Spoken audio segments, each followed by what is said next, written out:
We have to do the vertical view. For some reason, the phone won't let me do the horizontal, so I hope you don't mind. It's Ali Goldsmith in somewhat short replacement. Yes, we're live also now on the audio.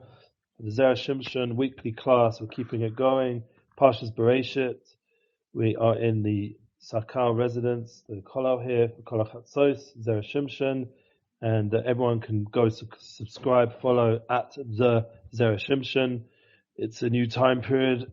Excuse me, I'm not feeling 100% well, so we'll just make a small Chaim to life and to dedicate this year to the protection of all the soldiers and all of Am Yisrael who are going through a crazy time period. I'm going to check. Usually I'm the guy checking the internet that everything's working, so I'm just going to do the same for myself now. And it looks like we're good to go. You can hear me on YouTube. Give the thumbs up. Instagram. And usually I'd have my headpiece in and I would hear myself. Yeah, so we're good. And also on Instagram. So thank you, all of you, for making this weekly opportunity. And we're going to learn Parshat Bereshit. We're starting off with the Zera Shimshon right at the beginning of the book. Aleph. Let's turn it around so you can see. Yes, it's very easy to find. As you can see, the Zera Shimshon. We got our holy brother in the house. Gimel. Page Gimel. We don't have the English version, and I've had no time to prepare. Mordechai Holst might be on the way. He's just been, like everybody else, doing amazing things for Am Yisrael, helping out Salah the whole day. And this is the situation we're in.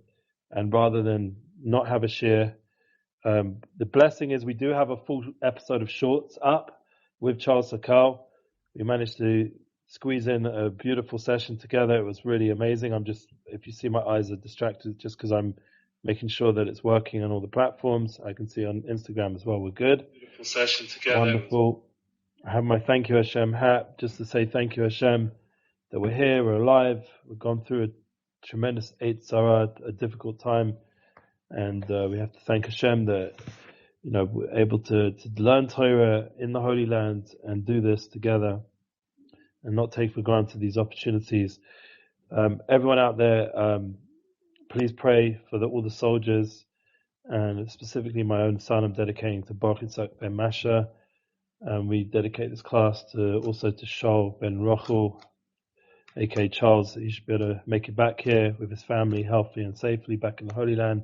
For those who got stuck outside of the Holy Land due to the current war, we dedicate to our friend here, who's joined us in learning, and all the people online. We do believe we already had a session earlier in Shorts, as I mentioned, so we've had some learning already, and all the people that aren't able to make it, like Shimon Herman, who will hopefully lead the class next week if Charles isn't back, and Mordechai as well, all the other wonderful people that have taught us all these many, many classes, we thank, and we dedicate to them and their families, and all the Yeshuot David and Efrat community, as well as all the Klal Yisrael. Big time. Parshat Bereshit. Yishalo, Mishalo, Yedua, Haseiku. Says the Zera Shimshon. Yeah, so please excuse me if I'm not 100% clear. If anyone has anything to add, since we're on a live feed, you can message underneath, and we'll see it on the phones and the comments, and we'll be able to hopefully learn. Let's go. Yishalo, Mishalo, Yedua, Haseiku. It's a famous pasuk, excuse me, I'm not 100% well. And it's also Rosh Tevis, Shem Havaya, the first 4 words the Zera Shimshon begins. I'll just show you all, if you can see on the screen. But it begins with the important Shem Havaya, the Shem Hashem. It's Hallel. Yeah, you see? The first pasuk is the first 4 words is the Shem Havaya. Okay, so we're beginning with Hashem's blessing. It's a famous pasuk, but the idea is that I will praise and know with the seichel lisa bracham es Hashem lelimud medas kono, to lift up the blessing from Hashem and to learn from the das of my Creator, the wisdom of my Creator. If there's anything you don't understand, like words, please ask. Yeah, we're here to learn. Okay, so the idea that Hashem should bring blessing from Hashem and to learn from the knowledge of His Creator. Litzchil kol masa beremez aremez lashon bracha. That we begin all His actions in the hint and it's hinted in the Lashon of bracha, blessing. What is the first letter of the Torah? A base, a big base. There's the big blessings that Hashem's giving us as we begin Parshat Bereshit. Even in this time of the Klal Yisrael's in, it's a time of bracha be'emes. Kisham Yisav Hashem ito its brachoso. Because there Hashem will command in him his blessing. Bracha v'chaim ad olam. A blessing and life forevermore. Which is, who doesn't want this right now? You know, I just heard a story that I read over Sukkot and heard it in previous times from Tzaddikim, of that one tzaddik, he was able to, after a full life, it was actually the Mittler Rebbe. We just had Sukkot, we had the Shpizin of Chabad came. If you hold by Chabad, I had the merit to eat by Chabad Sukkot. So they had on the ceiling and all around pictures are going up to the ceiling, pictures of the Rebbe and the Frierdiker Rebbe and all the different Chabad Rebbes that they have pictures of. And the Shpizin, the guests that come on Sukkot, not only do we have Abraham, Yitzchak, Yaakov, Moshe, and Yosef David, but Chabad hold that the seven Rebbes going back to the Baal Shem Tov come also Sukkot. Yeah, so I asked, who was the eighth? They said that the Rebbe. So that's Shmini Atzeres. So this year, unfortunately, on that eighth day, we know what happened, the big war, everything that we're dealing with now. It's crazy to think that we've been already just from Sukkot, it feels like years ago already, like it's been so much this 1 week since Shabbat, since this previous Shabbat, and we have to internalize. But anyway, to get back to the idea of the Rebbe, the Mittler Rebbe, he came to our Sukkot this year. He would have come around the 4th or 5th, I think the 4th for Shpizin was the Mittler Rebbe. The second Rebbe from Chabad, he's the 4th guest, was the Baal Shem Tov, Magid, the Alter Rebbe, and then the Mittler Rebbe. And he lived the same years as Shmuel Novi. He had a full life.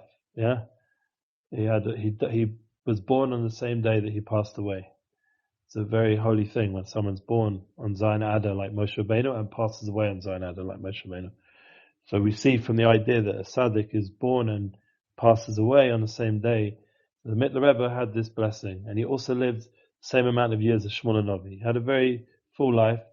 It wasn't so long because Shmuel Novi died in his 50s. I think it was 54, if I'm correct. If anyone wants to correct me, they can correct me. But the idea that the Mittler Rebbe reached that, and one of the Pesukim, the last words he said that came out of his mouth was Makor Chaim, from the source of life. And Rav Shimon Bar Yochai says, Ki siva Hashem l'chaim ad olam. It's a pasuk in Tehillim as well. He also passed away with the word Chaim. And the concept is that Chaim Nitzachim, there's an eternal life. It's something that I was talking to people today on a Zoom. One of the guys was very good friends with Bill Gates, like massive business people, and then people that have started up the voice apps, and all very interesting people. And we were talking about Eretz Yisrael on a Zoom call. It's a safe space. We meet every week and we have a discussion about things. And, it's obviously there was someone who was quoting more like the side of MIT without getting into politics, but saying that Bibi went to MIT and and he's this and that. And then someone was saying, got very emotional, an Israeli person was getting very upset. And usually it's a safe space, but this week, because of all the emotions, it started getting a bit. Anyway, one of the things that came up that connects to what we're learning here is that once you learn about the idea that Chaim, life is nitzchias, is eternal, and it's with blessing, it has an eternal experience. It's not just about this world. So it gives you some form of nechama, some sort of comfort. When we learned this week with Shlomo Katz, should be well, we learned of the idea of Kiddush, being Mekadosh Hashem, dying through the Hargei Malchus, through what happened this week. All those people went to the highest chambers, the highest heavenly realms, the realms of people like Rabbi Akiva, who also died out of Kiddush Hashem, and other Tzaddikim who died out of Kiddush Hashem. They went to the highest realms, these souls. So we should know that there's a comfort. And these people never heard these concepts before. We're talking about someone who's went through the First World War, Vietnam, done the business with the biggest companies in the world and still has ownership in some of them. And yet this person and other people there were like, wow.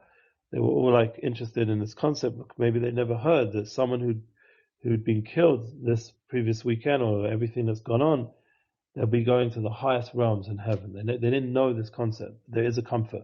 Someone else said, but you have to believe in that. Baruch Hashem, we're learning Zera Shimshon, we already believe in it. That's not the problem. We know that this is MS. This is truth. And we believe that Chayim V'Adolam. This is Bracha B'Chayim V'Adolam. Okay, Metzina B'Midrash Yalkut. Lamet Chilu HaTorah B'Beis. Why does it begin with this base? Shehu Lashon Bracha. Ela Dekasha Sharikah Kitziv Rosh Tevaracha Emes. It's a kusha, yeah? We have a kasha, yeah? A question that it says in the pasuk Rosh Tevaracha Emes. It's a pasuk in Tehillim. Kuf Yud Tes. This is the famous Tehillim where we go through all the Aleph base. And there it has a pasuk Rosh. The beginning of your words is truth. That Hashem does everything with emes, yeah? And He's Messiah everything with emes. Sof Tevaracha Emes. But the pasuk it brings here Rosh Tevaracha Emes. Everything Hashem does is with truth. Im Kain Haylod Etchil Torah Ba'Aleph. Shu Lashon Emes. Base is for bracha. Aleph is for what? Emes. Truth. Truth. So why didn't the Torah begin with truth? Yeah, that's a good question from Zera Shimshon. Why didn't it begin with an Aleph? If Rosh Tevaracha Emes. The pasuk says in Tehillim that everything Hashem begins is with truth. You get the question? Okay. So that's a good question right away. It shouldn't begin with bracha, it should begin with truth, because that's the pasuk Rosh Tevaracha Emes. Hashem begins His words with truth. Hagam ki Bereshit bara Elokim. And also, Bereshit bara Elokim, Ace, Sophie Tavis, Emes. If you go to the pasuk Bereshit bara Elokim, Ace is Sophie Tavis, Emes. Yeah? You take those letters, Bereshit bara Elokim, S. Aleph from bara, Elokim, Mem, and Taf is Emes. These three words, the three letters, and the Sof Tavis of these three words is so makes the three letters, the end letters, Emes, truth. Im Kozeh. So you see another point. If a pasuk in Tehillim Rosh Tevaracha Emes, and in the first pasuk of the Torah, it has in it the Sof Tavis of the first first four words, Emes. Yeah.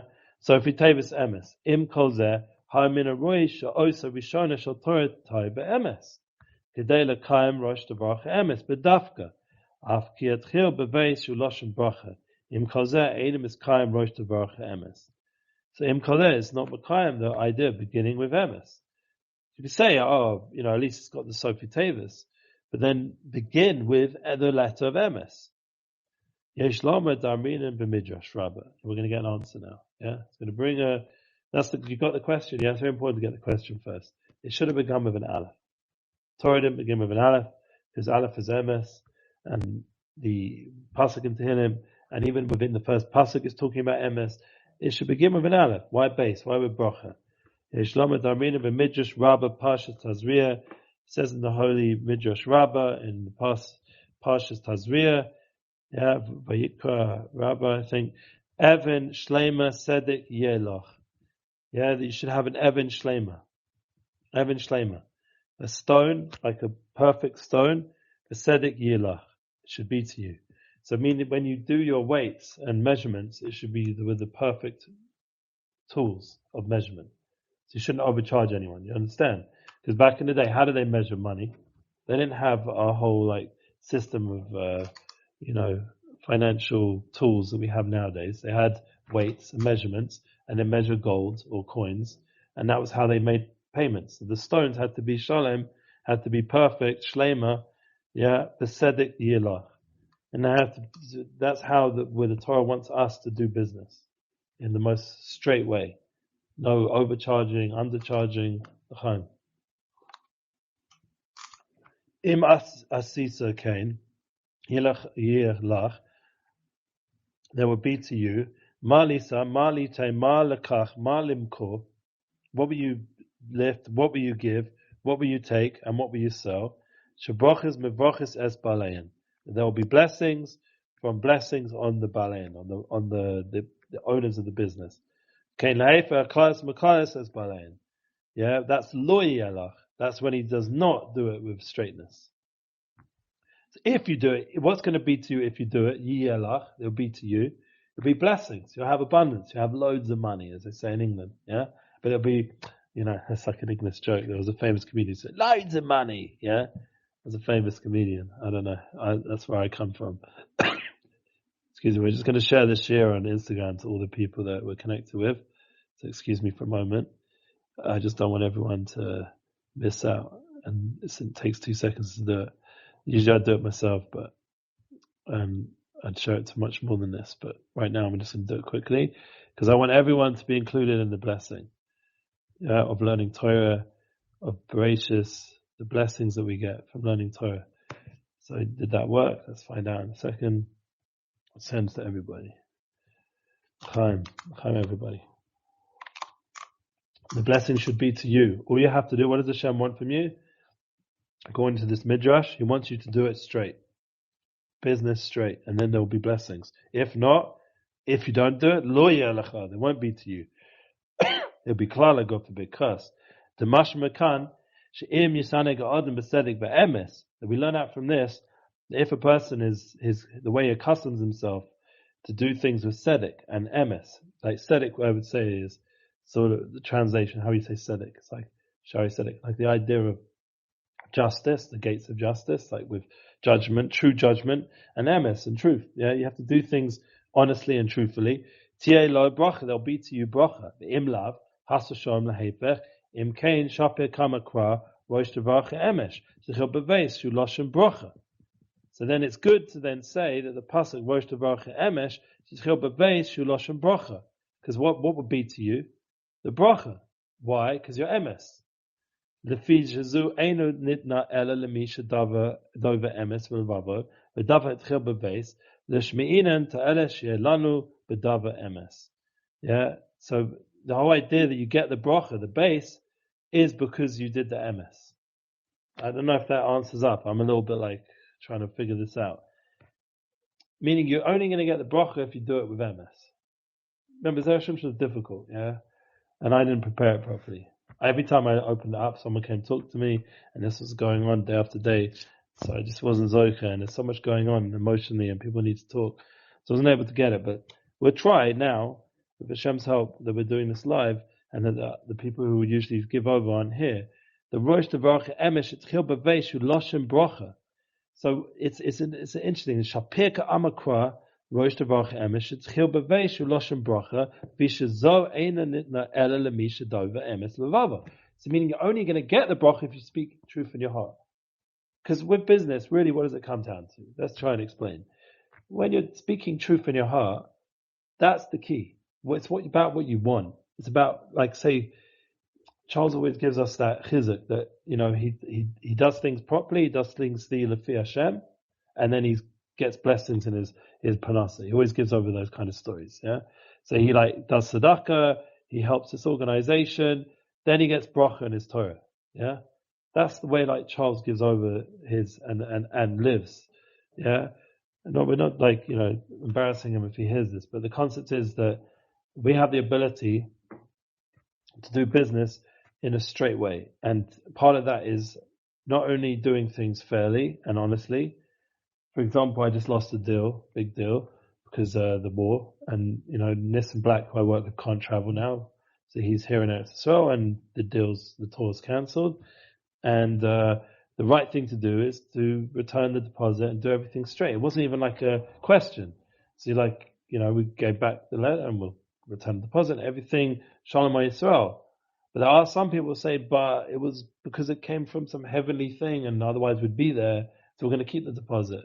I don't know who would say that, but maybe there are people like that. Someone would have that kind of thought. There's so many situations, where you could start, or right now, there's so much people, the supermarkets, for example, I've heard they're putting up their prices, which I don't agree with, yeah? I think it's not the time for that. I don't care what their financial loss is. This is not a time they need to be giving right now. We're their customers, and this is a time to invest in their customers, a time of war, to help us, not to make up for whatever they're struggling with right now. That's not the time, and to hurt their people. I don't agree with that. So I think that's a mistake on the supermarket's point. That's not MS. Yeah, MS would be, we're in a time of war, we don't charge people more. Yeah, we're in a time of war, we need to help our community so that we can get back to a healthy, blessed life. That's the right thing. So all the time you're going to have opportunities in business again and again to do the right. All the companies that are giving people to give to soldiers, they're giving it for free. They're like, you collect some soldiers here, don't even pay me. Yeah, that's MS. Maybe say it's chesed. It's actually more than MS. But the point is that in a way, even Chesed has a shorish and has a connection to emes, because they're being truthful to themselves in themselves, that this is the honest, right way to go right now. We're in a different situation. There's not time for me to make profit. It's time for me to help the community. And that's emes in a way. Even Chesed goes back to emes, I would say, no? Because remember, Hashem made two attributes. There's truth, there's Chesed, there's emes. Right now, I just feel like a lot of Chesed is emes. Right now, what you asked me before the shir, you want to help bury people, yeah? That's Chesed Shah Emes. Why is that Chesed Shah Emes? Because the ultimate Chesed is to do it l'shem shamayim, to do it for Hashem. How do you show you're doing it for God? How's it Emes a Chesed? By burying someone. Because the burying people, you're never going to say thank you. Maybe in the heavenly world, once again, there is some sort of appreciation, and they can do things for you up in Shemaim. But without getting into that, just simply it's kindness that's eternal, that it's true. It's chesed. That's what we call it, chesed sha'emes. It's the truthful form of chesed, where it's completely for the sake of truth and not because of any personal gain. Chaim. So yeah, Mr. Hashem, I mean, we shouldn't be burying any more dead people, but unfortunately there is. And then there's the mitzvah of chesed sha'emes. I'm a Kohen, so I can't do it, but anyway. B'diavad, I don't know what's going on with Kohanim, soldiers in that situation. Shenedakte b'tevis Bereshit, says the Zera Shimshon. Oses shalor hem rosh base. The letters of Bereshit is same letters as rosh base. Yeah, I've never heard this pshat. This is a chiddush for me. The Balaturim brings, if you go to the Chumash, right at the beginning, the Balaturim brings lots of different ways of breaking up Bereshit, Yeruboshes. Yeah, the same word Bereshit has many different words, and since it's the first word of the Torah, it's very significant. Because remember, before we go ahead, I just want to explain a concept that's important. Rav Tzadok brings this idea, and we mentioned this with Charles as well when we're learning the shorts. The idea of b'shagam is gematria Moshe. Whenever you have a word, the first time it appears in the Torah, that's the shorish, that's the root of that concept. And now this is the first word of the Torah. This is the Shem's first word to communicate to humanity. And what's other than what we got there, Sedibris, the Ten Commandments, this is Hashem saying, Bereshis, so the first word is very significant, because really it's the root of all creation comes out of it. And within the word Bereshit are many other words hinted, through the letters of Bereshit are many other words. Yeah, Barashis. Even take the word itself. Barashis. What's the shis? The shis is the shisin, the holes that we poured the mayim, the nisach hamayim for sukkahs. The shisin, these holes that go all the way down to the middle of the world. We pour these water mayim and nisach hamayim, and we have the simchas basis shweva for the simcha of pouring the water offering every year Sakkal. Yeah, as an example, Barashis, with these shis, the Hashem made these holes that go all the way down to creation. There's some sort of deep concept of what these shis are, and where's that in the Kodesh Kadoshim? Not in the Kodesh Kadoshim, excuse me, just outside the Kodesh Kadoshim by the Mizbech. It goes all the way down. That's the Osis Bereshis, or another concept, Yeruboshes. You should have Yira and Shem. Yeah. Or Shabbos Yira. Yeah, the idea that all the different ways of taking the word, one word Bereshit, and turning it. The Balaturim has a bunch of them. You can look it up at the beginning of the Chumash. Osis Shalahem, and says Shalahem, says the Zera Shimshon, Rosh Base. He says his explanation of the word Bereshit is Rosh Base, the head of the house. Hainu Rosh Kamo Rosh Tevaracha Emes. The Rosh is the connectors, like we said, the pasuk of Rosh Tevaracha Emes. Everything Hashem begins with and speaks with Hashem's beginning is with truth, the way He speaks. Base Lefi, and the base of Bereshit, the word base that comes out of the letters of Bereshit, Lefi Shavat Tzchil Lashon Brocha, because he wanted to begin with the Lashon of blessing. And in this, he's Makusha, he's connecting the beginning of the Torah to its end. Shesofa Tohu Zosa Brocha. Yeah, what we just read. this Shabbat. Would you believe it? I can't believe. I don't know did you hear the Torah this week, or you were at the shul was closed? You were there before. So in the shul we were at in Zera Shimshon David, they cancelled the davening because it was later on in the day. Maybe daven earlier, Nate's or something, or earlier maybe. But they managed to carry on davening. In the shul we were in, they didn't carry on davening, and what happened was a small group of us managed to carry on davening because it was less than 50, so we were able to daven.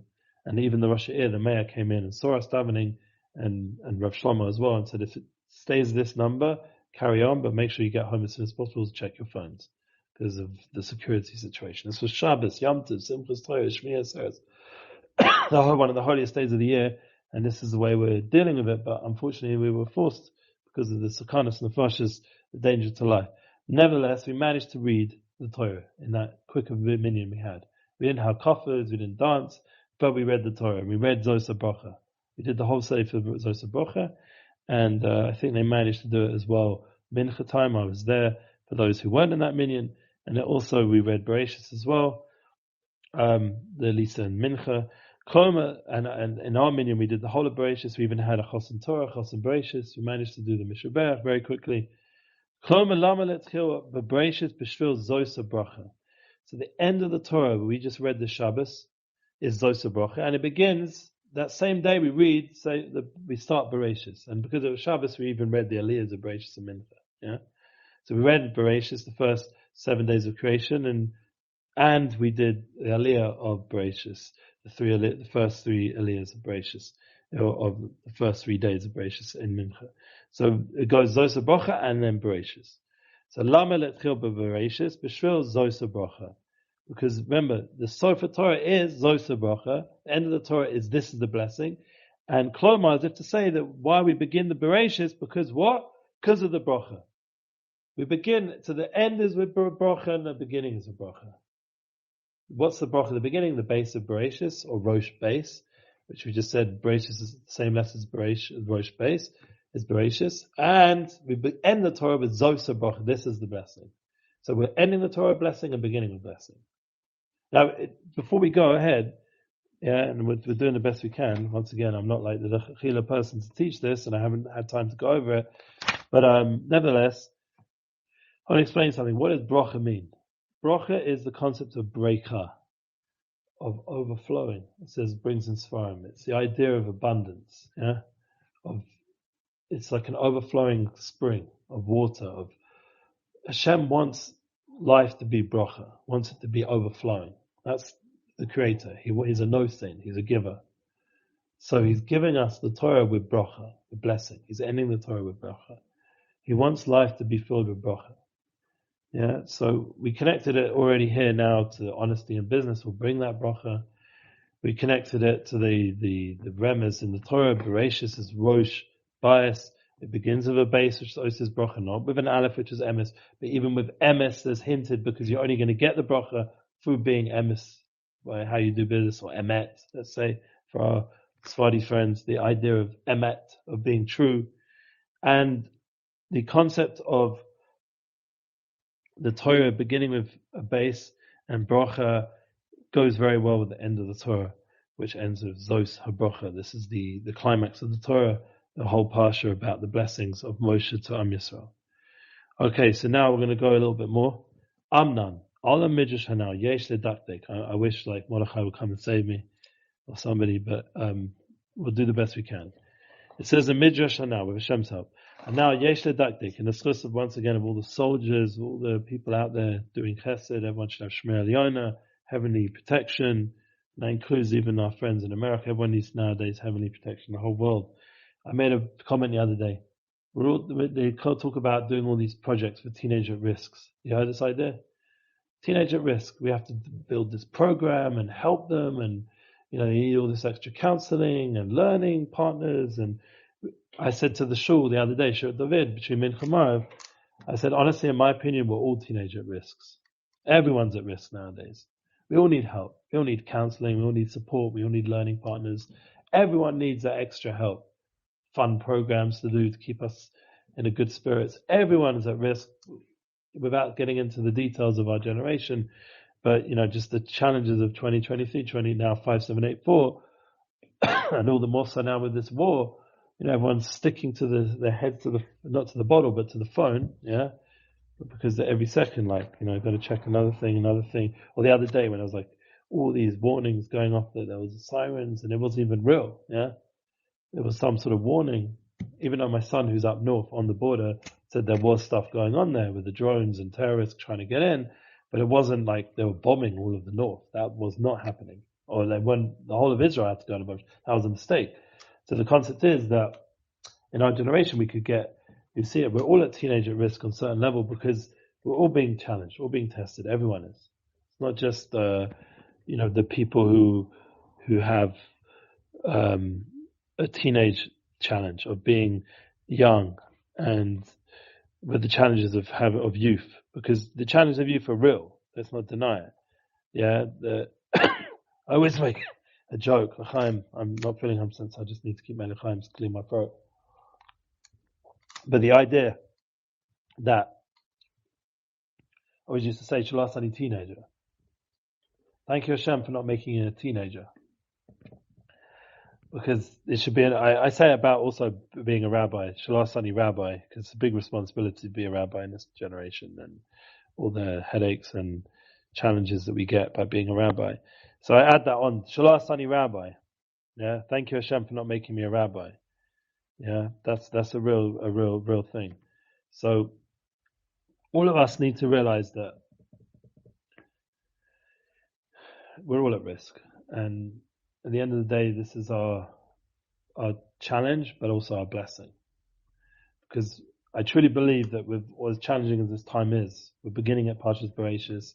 There's a tremendous light in the darkness. There's a tremendous blessings coming. As hard as it is to begin this year, Tafshin Pei Daled, with a war, and with such carnage and such pain and suffering and disruption to our life and business and everything and our children's education, everything's being tested. As I said, with our phones, it's like busy with the phones because, this is the generation. We've got to be on these phones. We've got to check the news. We've got to check the latest updates. There's so much reason we have to be on the phones, but then it also means we're then overly on the phones. Yeah. You understand? Like the challenge it's like what happened with Corona, before Corona and after Corona. What was during Corona? How much did it connect us more to the internet than ever? During Corona, people got more involved with their phones, their Zooms, with this, with that, until it led into all the other things. Very big challenge, what it did to our generation mentally and emotionally. All the time not being able to go out and do things and function normally. And that's now we're at a time of war. I'm talking about that.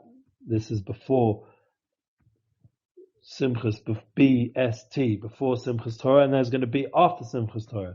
We're at a time of war. It's shaken up the whole of the security of Israel and Eretz Yisrael. First disaster has never been so big since the Holocaust. Yeah, what we're going through right now. So this is a very big test for us to be able to see the bracha, the blessing in this time. But there is blessing. Somehow there'll be blessing. As Rosh Shlomo said, there's going to be a new light, a new beginning, a new opportunity to reform our hashkafa, our mindset of Yiddishkeit and Torah, not chas v'shalom changing anything, but just reawakening the truth within, that we're here, we're chosen people, and we have a purpose of all goyim, we're a light to the nations, and this is our holy land, and clarifying all these realities more and more, and who the enemies are, who we need to be. The world needs to know who the enemies are, not just for the Jewish people, the whole world.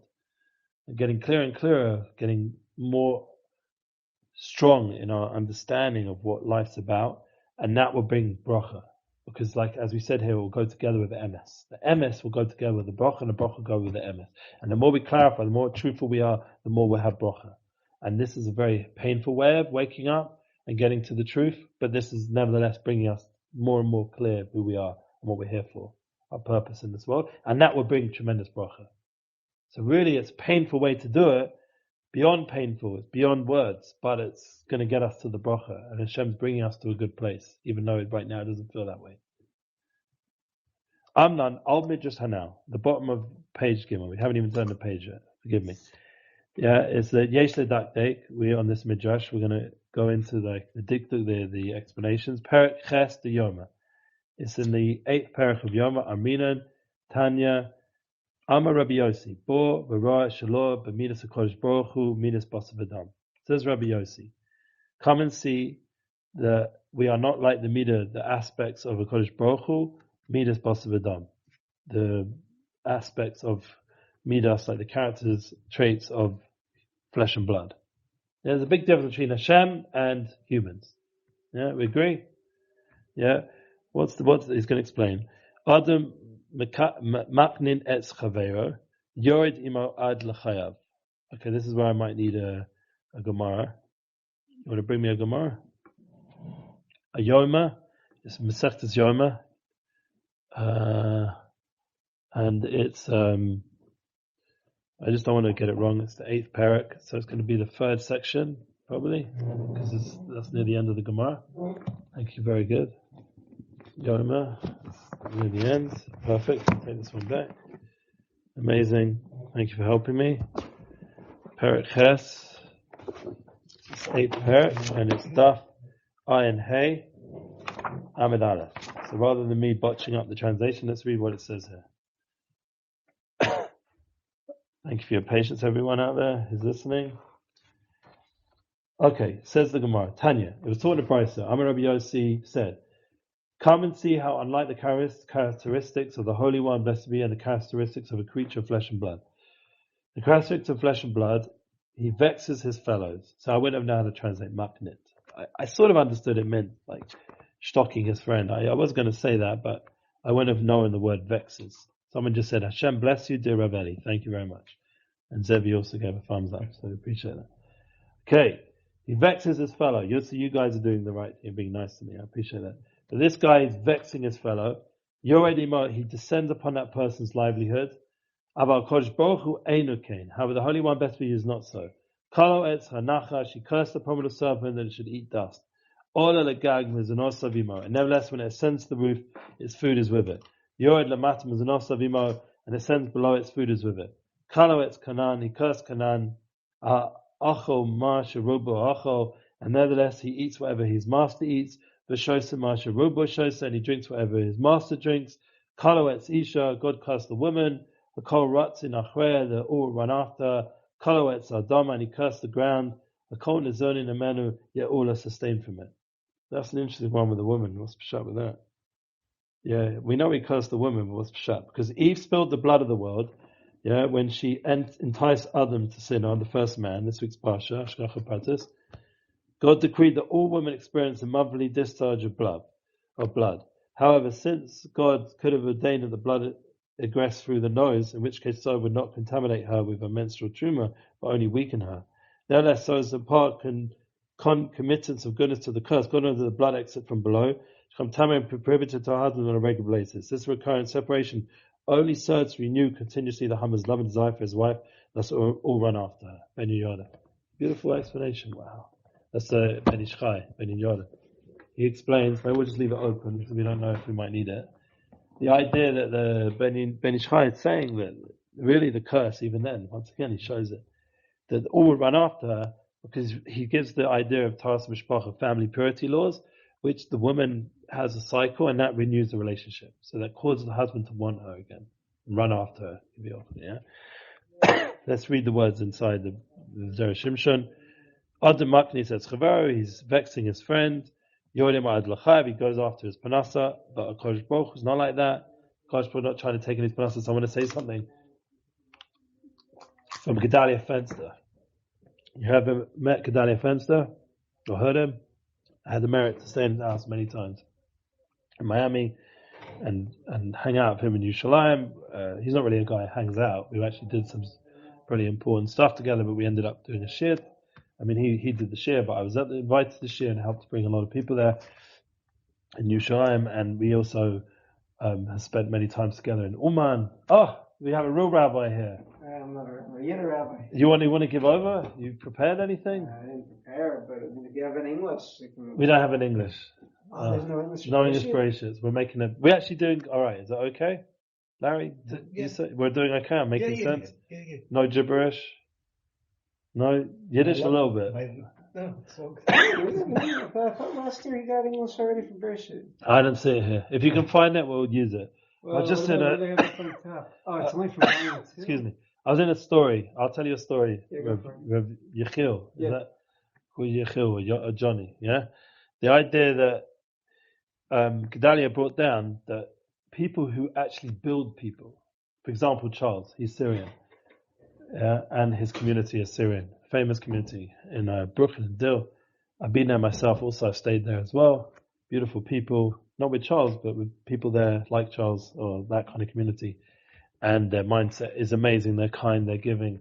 They don't just set up, this is what Gedalia said, they don't just set up the pizza store next to the other pizza store. They'll do the opposite. They'll help the pizza store owner build his business better and better. Why? Because he's part of the community, and then he'll help the community more. Meaning they use their community to build each other. Meaning they do tzedakah, they're plentiful, they're bountiful to each other, and it builds a stronger and stronger community. That's the mindset. That's like a Kodesh Baruch Hu, it's what he does. That's what we're trying to say over here. Whereas a friend, he's vexing his friend, he's trying to get over him and try and rule his business, get into his business, how he can take customers from him. There's competition. That's the wrong way. The right way is what the Syrian community do. That's what Gedalia was saying today, the idea of giving tzedakah. He just gave $66,000 to Israel. Half of it wasn't his, but he did a double. Whatever the people give, I'll double. And he's continuing to do that.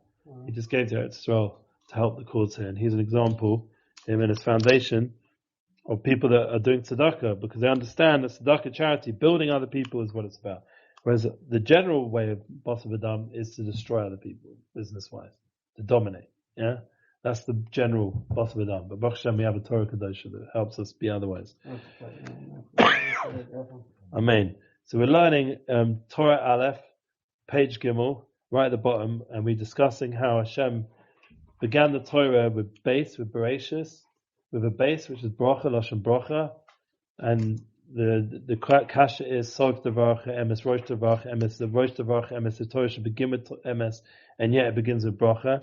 So we learn you can only get Bracha by doing business honestly. So the Bracha comes through being Emes. So that's the explanation. Bereshit is one of the explanations. One of the other ones is Medakdek in the Tevis Bereshit, Rosh Bias. And Rosh Bias is just like we begin the Torah with Bracha, we end the Torah Zosa Bracha. So the Rosh is the base and the end is the base. Sof Devarach Emes, the end is the base. And that's the way the Torah is with Bracha, and that's the Emes of the Torah, that it comes together with Bracha. And I said even now, in the current situation we're in, that even though we don't see Bracha, we see a lot of pain and destruction, and Hashem should comfort us all, but Hashem will bring out from all the pain and the destruction Bracha. Because why? Because we're becoming to more emistika hashkafa. We're understanding the Kedusha of Eretz Yisrael better. We're understanding that we're different from the nations. We're understanding, the world is understanding. Emes is being clarified. But that Emes will come to Bracha. So that's even... Amen. And now we just learn a midrash that Hashem is different to us. Rabbi Yossi says that when you go see Basar V'Dam, he takes down his friend, he vexes his friend, and then he brings down his business. Aval Kosh Baruch Hu, this is where we are now. He killed like 6 lines up. Kalo etz hanachash. He cursed the snake. Ola legag b'zasav imo. When he goes up to the roof, there's food up there. Yored lekach b'zasav imo. Then there's food down on the ground below. Wherever the snake goes, he's got why? Because what's he eating? Afa. Yeah, tacha afa. He's eating afa. I assume that's the explanation. I didn't look at it inside. But I believe that's the concept. But by the way, it's not a good thing to always have panasa in that sense. Why is it not a good thing? Why was it a curse in Nachash to always have panasa? Because then he has no relationship with God. He's like, get away from me. You don't need me anymore. I don't need you. That's the biggest curse there is. To lose your relationship with a Kodesh Baruch Hu, there's no bigger curse. Whereas when you have challenges, I was talking about it with someone before. We did the shorts here before with Charles and someone else who was here. I don't want to say his name in case he doesn't want his name mentioned. Okay. But the idea, we were talking about Panasa and how there's ups and downs. Right now everyone's being challenged generally. Some people have Baruch Hashem, but so a lot of people are being challenged. I lost deals already because of the war. Things are being challenged, yeah? Trying to find the hours in the day to work and still... that also, that's another one. And distractions. For soldiers and... and there's more important things. And So there's a lot of reasons why people's panas have been affected. Me personally, because actually it's obstructed ability to do stuff. Deals are broken because of that. Yeah, that's sure. But the point is that brings you closer to Hashem. Hashem's going to give me bracha. He's going to give you bracha. He's going to give everyone bracha. Everyone listening bracha. Learning the Zera Shimshon brings vada Yeshua and brachas. But there's going to be a moment where you feel like it's not so easy, so you call to Hashem. That's relationship. And once you call to Hashem, then you realize it's coming from Hashem. The MS, not from your shtadlis. Because those deals I did a while ago, I did them. Now I don't have them because of the war. Who am I samech on now? Hashem, not my deal. Not the shtadlis. I need help from Hashem. And that's okay. Because Hashem's able, Bar Yochu, He can give everything. And He was giving it anyway. It wasn't meant to be through that. It's going to come through other things. Whereas the snake, he goes up, he goes down, he's always got panasa. Why? Because he's eating dust, he's eating garbage, so he's always got his panasa, and that's a curse. Kolo Canaan, he cursed Canaan, Acho Masharoba Acho. We said that with Canaan, remember we read it before in the art scroll, that he cursed Canaan, he became a slave to his brothers. Yeah? Not such a great thing. Eats what he eats, drinks what he drinks, yeah? He only can have what his master has, his rabbo, yeah? So he's only able to eat and drink what his master has, and that's a curse. Meaning he does have, the idea of never being able to choose what you do is a curse. Think about that. Everything you eat and drink is only because your master gives you. That's hard. You can never have a choice. That's hard. That's a curse. Interesting. Okay, I never thought about it, but that's why we're learning. Isha. We said the idea Kol Rotz in Achre, so we brought the Ben Yoda, the Ben Ishchai. He says that why is everyone running after the woman? That was the curse. We said that because the woman has a menstrual cycle which causes the separation, the Yemei Tahara, Yemei Tameh, and the Yemei Tahara is tremendous times of Rotzen that the husband is excited after the wife. Kilo Adama, the ground is cursed, the Kol Nizim Menu, and everyone needs to be sustained from it, and yet all are sustained from it. So even at the end of the day, the seemingly curse of the snake comes out okay because he's always got panasa, and in another sense, that's also is still a good thing. And then the Canaan guy, Lamaisa, he's still eating, yeah, and he's still drinking. So even though either way I understood it, it seems to me like a curse because he's got no choice. But Lamais is still eating and drinking. He's taken care of, yeah. And the Isha still got her husband after her, even though she's in Tameh for a time period. She's not able to have a husband with her in an intimate sense. But it brings a bigger desire. And the ground, at the end of the day, even though it was cursed, but what did we all eat from it? So even though these things seem like curses, but Hashem is showing you that His way, not like Basav Adam, who would destroy the person till the end, that He'll bring out from the curse bracha also. Even from the Eved, he still practically has food and drink. Even from the woman, she still has a husband who wants her. Even from the snake, even though we said it's not good to always have panasa because then you have a relationship with Hashem, but Lamayas, he still has panasa. Let's not take that away. Mikan, mashma she'af mishin is kala v'yesh lo haklala. And we learn out from that even those that curse, there will be to him a curse. Im kol zeh nishalo tamid eza sad tov v'bracha. By the way, you can correct me if I'm saying anything wrong. So far so good. Yeah, nishalo tamid eza sad tov v'bracha. Kamosh isha anachesh kanan ba'adama. So even though there is a curse, there will always be some side of good and blessing in everything. From the woman, from the snake, from the slave, from the land that was cursed. The midrash now shall lo yeh lecha even ve'even v'chuli. V'mashma shemakim sheyesh haklala no shabo shum sad tov v'bracha klau v'kusha ahadadi. Yeah, you have to help me with that. The midrash, we said it before, they were not to be to you Evan, but Evan, you're not doing business honestly. That we learn out from this place that there will be klala. If you're not emes, there'll be klala. And there won't be anything good, any kind of good or bracha at all. And this is a question, this and this. I'm thinking we have the war going on now, like that klala, I mean, certainly or 1,300 people. Wow, it's gone up. Like, it's horrible to hear these numbers, and they're going up. Yeah, but look how united we are after the crazy True. year we had. So I don't know. Is there like a sad tov to it? There is a sad. Yeah, it's Tov, but it's hard to say right now. Right, for sure. At this point, it's too soon. That's always a cloud. Yeah. I don't believe in quick, judgments at this time of the story. Absolutely, 100%. It's too early. We haven't yet internalized it. We haven't had the Yeshuot to think about it. No, for sure not. I mean, we're all suffering. So that, the mourning, the veilus is going on around us. Like, it's just overwhelming if you have a minute to think about it. And this is the challenge, This is the challenge. Excuse me if you see me on the phone. I'm just trying to share it around to a few more people on Instagram. Someone just messaged me. Alex Clare. He's asking me, how's your son? So he tried to phone me earlier.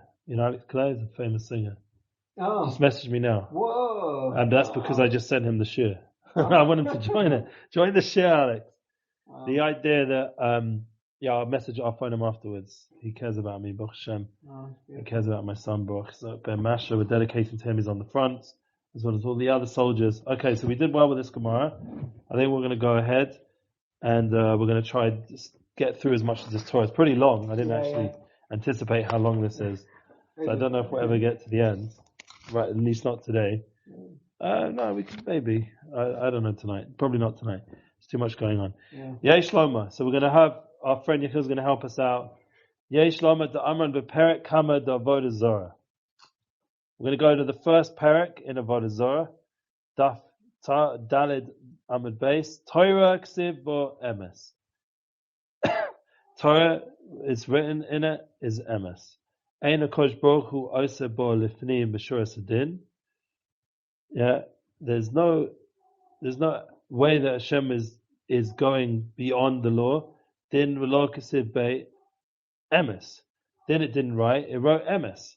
HaKadosh Baruch Hu oseh bo lifnim b'shuras hadin. So HaKadosh Baruch Hu is not going to just be din; he's going to be lifnim b'shuras hadin, which is like beyond the law, which is emes.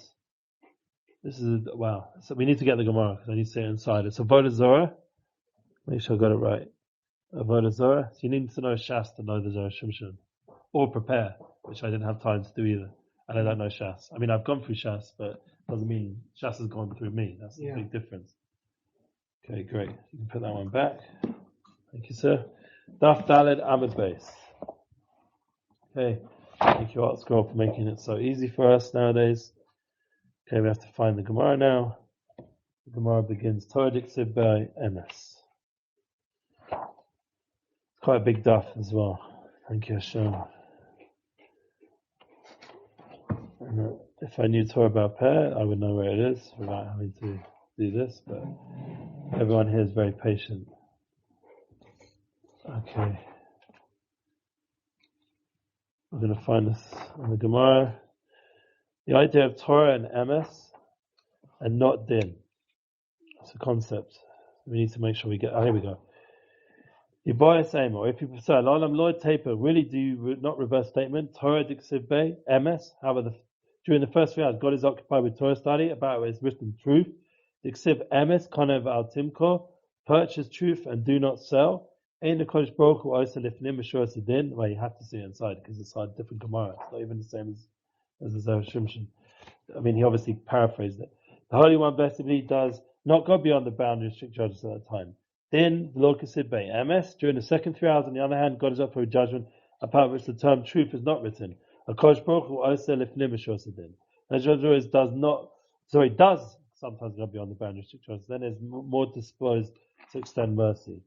So this is the concept that God judged the world during the first 3 hours of the day, and is occupied with Torah study during the second 3 hours of the day.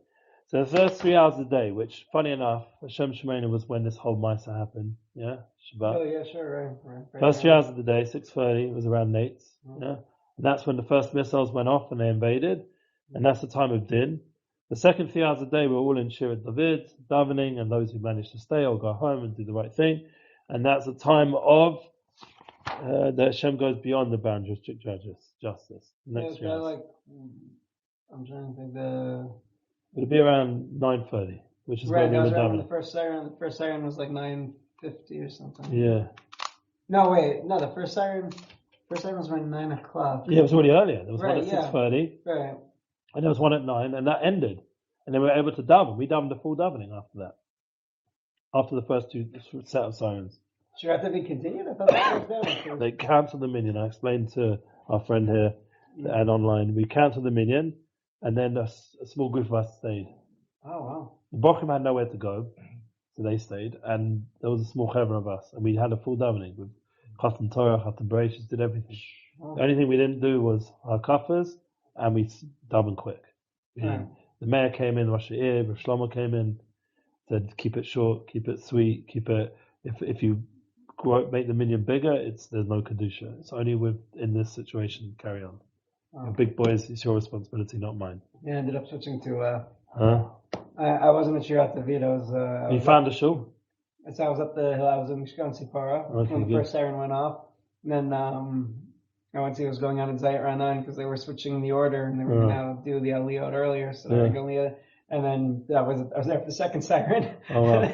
And I went home in the middle to tell my family what was going on. Yeah. Then after that, I came home. My whole family turned up at shul. I didn't have to go home. Wow. That was a miracle as well. But even my son, who was called up to the army, right. He got on the phone with his mefaked and was called up.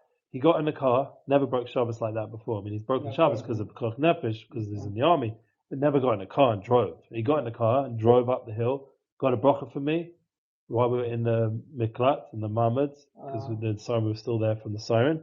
He came in, got a bracha for me, got back in the car with his gun and everything, and flew off on the whole mission. He's been there since then. Right. So then there was somebody was supposed to have a bar mitzvah. Yeah. I think it was Mishkan Sipora. So we ended up making a minyan in someone's living room around the corner from me. Wow. And so he lay in the first 5 aliyot, they go round and round. So we did 7 hakafot literally around the table, like 1 hakafa, wow. 2 hakafa gimel, hakafa dalet, like 10-second hakafa. Yeah, we didn't even do that. We didn't do. So he lay in we danced a little bit when we put the Torah back. There was no hakapas. I actually personally, because I'm such a crazy bad tshuva or whatever you want to call me, I actually went and did hakapas by myself at home. I mean, actually, I did them at the Yosef Aaron's house. Nice. I took 2 svarim. My Sephardi brothers, I took the Vadi Yosef svarim. I said this is probably the most important svarim for Yosef Aaron because I always see him around with them. I took them in my arm and covered the balabais, and I did all 7 hakapas. I did all the tefillahs out loud in front of all the guests, whoever there was there. They said it didn't, but they enjoyed it. They were singing along, and I did 2 songs for each hakafa and danced around the room. Oh, yeah. And I felt like that Hashem was happy with that. Right. We had one Sefer Torah, so the bar mitzvah boy read the 5 aliyot. Oh, wow. I read the rest of Lkovod. the bracha, finished the Torah. Yes. And we didn't roll all the way to Bereshit. We just rolled to Maftir and. We did Bereshit because we had other Torahs. So. Right, sure. And we did the Chosim Torah was Yudaman, like it's supposed to be, and the Chosim Bereshit was I'm just sharing it again to other people on Instagram. Yeah, so the response from Alex Clare before it was worthwhile. The idea that we decided on Dov Kram because Yudi wasn't there, and since he was fundamental making everything happen, we give him the COVID. He does so much for the community. And now I told him. There's some people in the shul that should be chatanim every year, like Yudi, Dov, like. I told him now. I said now you have to sponsor. The minhag is you have to sponsor the kiddush.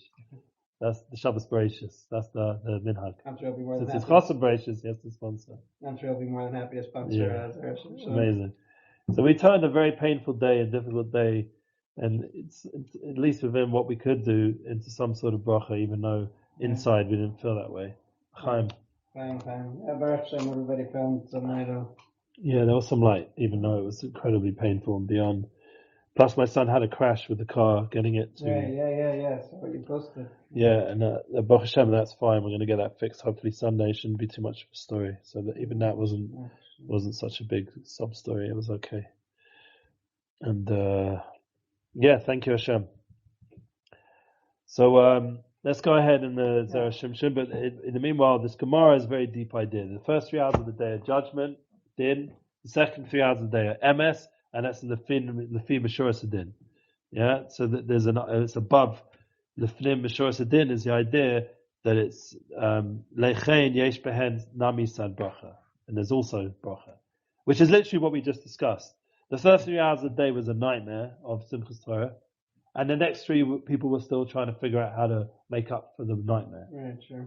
Not for talking about the people in down south. That was just a pure nightmare. Okay. There was a never-ending nightmare. Nevertheless, I'm just saving this because we're doing a recording on audio, and it only records an hour, and then it makes me do it again for some reason. Okay, Zera Shimshon, that's done, and we're going to set the audio again, a new one. Thank you, Hashem, for these devices that work, and we have an online platform for these beautiful classes. Keep sharing this at the Zera Shimshon. Loshen shall brochas, mebrochas, v'klalis, v'klalis, v'chuli. Says the Zera Shimshon, 3rd paragraph down. Hainu shevimisoiris, mitzvos, ha-toyra narmu alein, brochas, v'klalis, v'ha grizim, v'ha evil.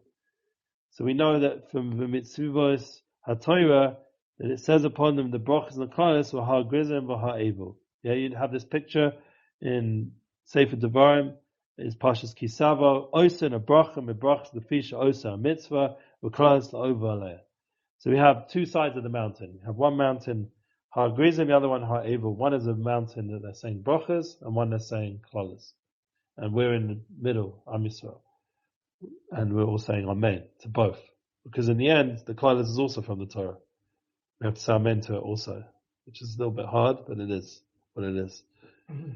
It shows Am Yisrael's Amunah, that we ma'amin, even though the klalis are very difficult, but we say Amen to them also. It's important to put that into context.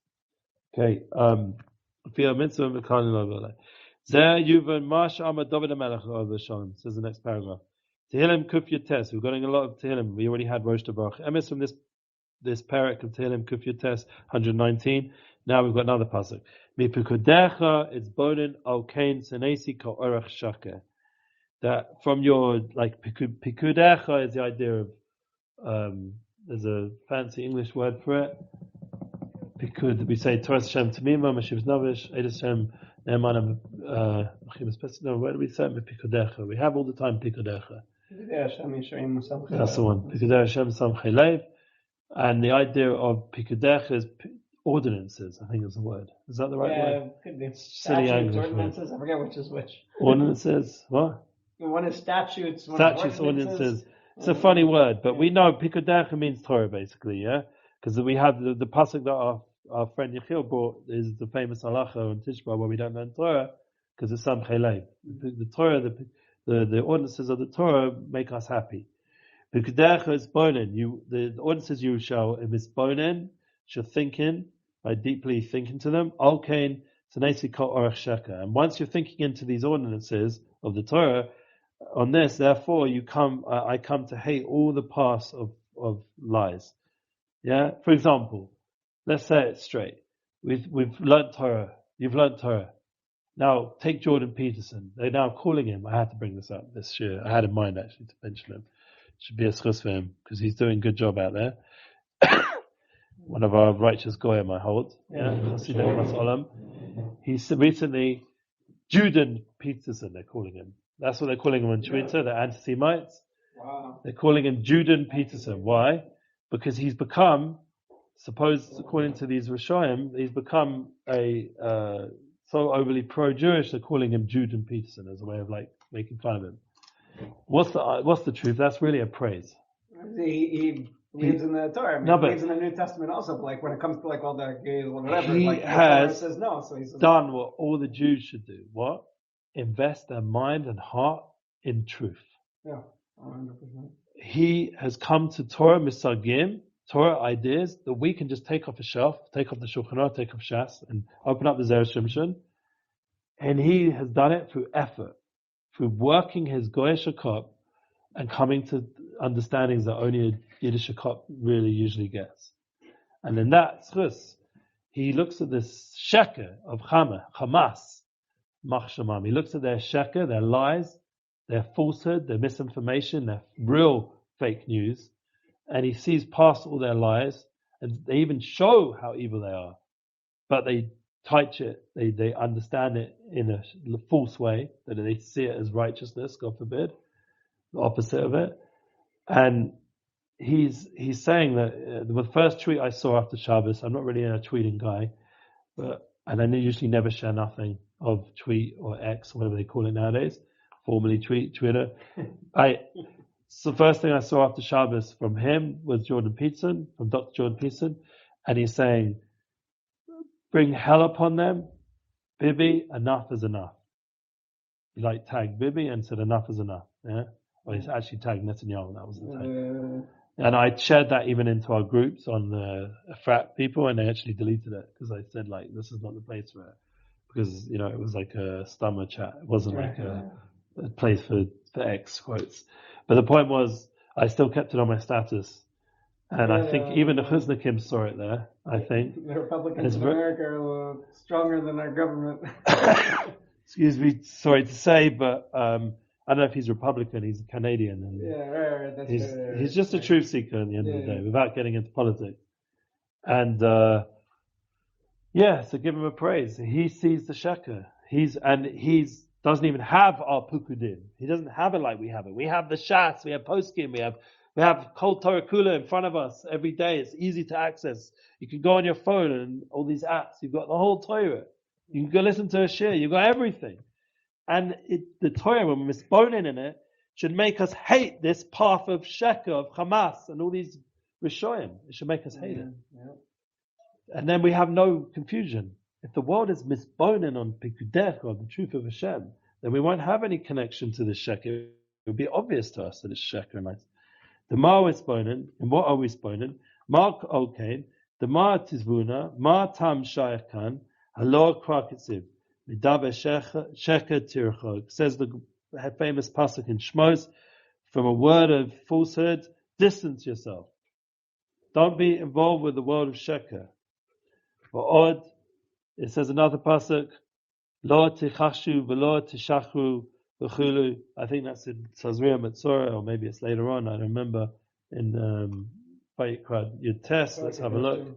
It sounds like a Tazria Metzora kind of pasuk, talking about with vows and things. Open up in the surah. Actually, it's later on. I was mistaken. It's Yud. Where did you think it was? Achimot Kedoshim. Very good. See, we have a Baal Korah, he knows the stuff. So it's 2 parshas later than I thought. It's in Kedoshim, where we have all the Lord Tasseis, lots of Lord Tasseis over there. Yeah. And one of them, it says, there's a huge amount of mitzvahs in that parsha. Yeah. And it talks about being far away from sheker. The only reason I thought it was in Tazria Basura, because it was talking about speech. Oh. But that was a mistake, because it's not, it's actually well done. Even though it talks all about the laws of the Metzora, it doesn't really say Metzora got it because of Lashon Hara. True, it's not explicit. So we have to get to these parshas to get the explicit. Yeah. Very good. So it says here in Pasuk Yud Aleph, in Perek Yud, Lo teganu, lo tichachshu, lo tishachu, ish ba'miso. Yeah, it says in the Pasuk in Yud Aleph, you shall not steal, you shall not deny falsely, and you shall not lie one to another. So there's no sheker, no room for sheker in the Torah. We're not liars. No lying. We're people of truth. As we started the Torah, Bracha and Emes go together. Sheker is the opposite. Sheker is on, even if you look at the Arabic writing, I'm not putting, I grew up with Arabs. I have friends growing up with Arabs. I'm not talking about Arabs in general, Gavaldik. I'm not anti-Arab. I'm anti-Hamas. I'm anti-Sheker. I'm anti-people who are anti-soul. But Sheker, if you look at the word, it doesn't have any feet. It's Shin, Kuf, Resh. There's no feet. It's just one foot, and it falls over. And look at Arabic squiggles. It doesn't really have, there's no standing. The Emes. And then you look at Ivrit, Emes, Aleph, Mem, Taf. It has feet. It stands. And you look at the buildings of Eretz Yisrael. Stands. Nice. Masuda. Organized. Yeah? You go look over the border. Look over the fence over here. Balagan. It looks like the buildings are falling over. There's nothing there. There's half built. It's true. And it's not like they don't have resources. They have resources. They're just not building it properly. Yeah. If you look like an aerial view of Yehuda and Shomron, you can easily tell what's Jewish and what's not Jewish. And the silliest thing is, we use these guys to be our kablanim. That makes no sense at all, or at least the builders. I think that's another thing we need to clarify. There needs to be more Jewish workers. Yeah. No, I mean, I'm happy to give them panasa if they don't want to kill us. Yes. Yesh Loma. We need somehow to get the money. I'm not trying to start with anyone. I'm just. No. I'm 100%. I'm halavai. We should all do Jewish building, but there's some it's like half the price for them. Okay. Yeah. Okay. That's one thing. We have to be honest. Yeah. That we do like our money, not in an anti-Semitic way. When I was a kid, I grew up in a school. I was on a podcast called Campaign Against Anti-Semitism. It's a famous group in London. I put Rudy Rochman on there. I got Shlomi Zions. I got West Side Gravy, if you've ever heard of him. He's a Jewish rapper. He works for Stand With Us. Oh, okay. Michael Dixon, he works for that guy. Yeah, sure. So, and who else I get on there? Moshe Rubin. I got a bunch of very well-known people that I work with. They're all part of my Unity bookings. And, I need a renewal of my business right now because of everything going on. Mr. Hashem, it will. But I put them all on the podcast. And funny enough, they asked me to be on the podcast as well. So I came on and it's had a bunch of views. It's not that huge, but, I think the people that heard, and one of the points I told them a story of growing up with anti-Semitism in England. And one of the things that the non-Jewish people would do in England who were anti-Semitic, they used to throw coins at me. Stingy Jew, flick coins at me. Stingy Jew, pick it up. Yeah, that was like one of the famous quotes, So there's like this anti-Semitism with money. Now, I believe that the reason that Jews have a connection to money is like we learn in the Torah and from Yaakov Avinu when he went back to get the Katanim, the Pachim Katanim, the idea of the small vessels is because we understand the importance of money. Because why? What do we use it for? For Hinuch, for education, for Shabbat, for Yom Tov, for holy things. To be able to sponsor a Kiddush, to be able to sponsor the army right now. To be able to help people who are hungry and starving. Tzedakah, charity. We understand the power of it to use it for good. So it's not that we love money. We love its ability, what it enables us to do, not the money itself. Anyway, Yesh Loma Shebelo Zeh Haisi Omer, says the Zera Shimshon. There is to say, Shebelo Zeh Haisi Omer, She'ein Tzorech Nisrachik Koach Ma'orech Shecher. There's no need to distance Koach from a neighbor who's Sheker. Shari Af Shi Simon Klala. So they're already Shari Af, even if there is a Simon Klala, a sign of curse, Im Kozer Yibo Sad Bracha Kamo Nachash Ve'isha, as we already said. There's going to be a side of it that's going to be with blessing, like we said with the snake and the woman, etc. Avu Kasha'ani Misbonim B'mitzvah Asher Sivisani. There should not be to you any of these evans, these avonim, these false measurements. So you shouldn't do anything false, and then therefore you'll get blessing. Shemisham ani lomed sheklalas aboes machmas mitzvaseh shetorah hein yoser chamuris. That from this I would learn that the klalas, the curses, come because of from the mitzvah of the Torah that are more strict. Shelo nishar behen shum sad tov klau. That there should not remain in them any good at all. Al kain esanesi kol orach shecher. So therefore I hate any kind of negative, of lying neighbors, neighbors that lie. Ani sona osam. I hate them. Sona Gomorrah. In a Sina Gomorrah, not Sona. Sina Gomorrah. In a full hatred. Lefisha kol meraglim atzman b'derech sheker. The sof avrim ala mitzvah. Shetamim betuma. Al kasan kala Gomorrah. So he brings a Ramah like all the meraglim. He brings a raya that the meraglim, the spies, the proof, they themselves went in the path of falsehood. They spoke bad about Eretz Yisrael, Meraglim, which is falsehood, because Eretz Yisrael is a place of good. It's not a place of death, like we're seeing on the news, God forbid. It's a place of Chaim, Eretz Chaim. It's a land of life, a land of Zevetz Chalav Davash. It's a land of startup nations and technology and development. It's a land of Charles learning every week with the Zera Shimshon Chabura. It's a land of Shefa, of Sheret David, growing and growing and growing. This is the Eretz Yisrael. People shouldn't forget. With all the darkness, the news always goes into the bad stuff and goes on and on about the army and the politics. What about all the blessings going, all the chesed, all the good, all the Shefa, the abundance that's going on, even in this time? That's the truth. That's the emes of Eretz Yisrael. The Raglim are saying only the bad. And that's the path of derech. It's so over a mitzvah there. In the end, they're over on a mitzvah. And that causes them to become tumah in tumah, immerses them in tumah, And then what happens? Then they get into the full curse. And what happened to them? They all died in the midbar. Yeah, even the Achmarag himself died straight away. And they never made it to Eretz Yisrael. Biggest curse. They went all the way out of Mitzrayim. They gave up everything for Hashem. And they never even made it to Eretz Yisrael. They never got to see the good of Eretz Yisrael. All of us have made it to Eretz Yisrael. Let's see the good of Eretz Yisrael. Let's not get stuck in the curse, God forbid.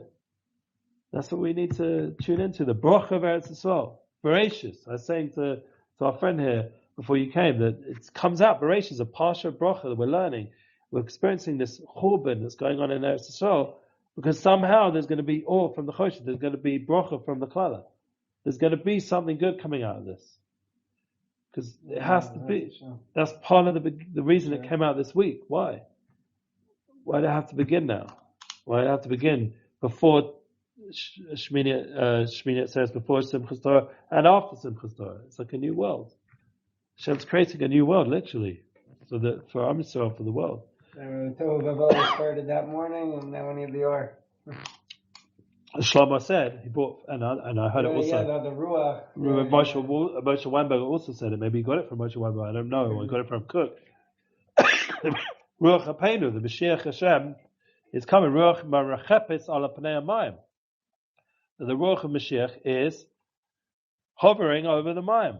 Mashiach's coming. Mashiach now. This is the footsteps of Mashiach. That's what I heard from all the different Rabbanim, Rabbanovitz. Everyone's saying. This is the footsteps of Mashiach right now, in the most intense, palpable way. You feel it a little bit? Like this is like beyond. We don't understand it. Can't explain it. What's going on right now? This is like overwhelming. It's Mashiach. The training is the Gog and Magog part, but hopefully after that. Yeah, but there's always, that's the whole thing. And Hashem doesn't bring a Gog and Magog without Mashiach. It comes together with Mashiach. Exactly. Like they say, the Golas of the most intense form brings the Gula. Yeah, like the darkest time is the moment before dawn, right? So hopefully we'll get to the dawn. Yeah, we're right there. Hopefully this Shabbos even. Even before Shabbos, why not?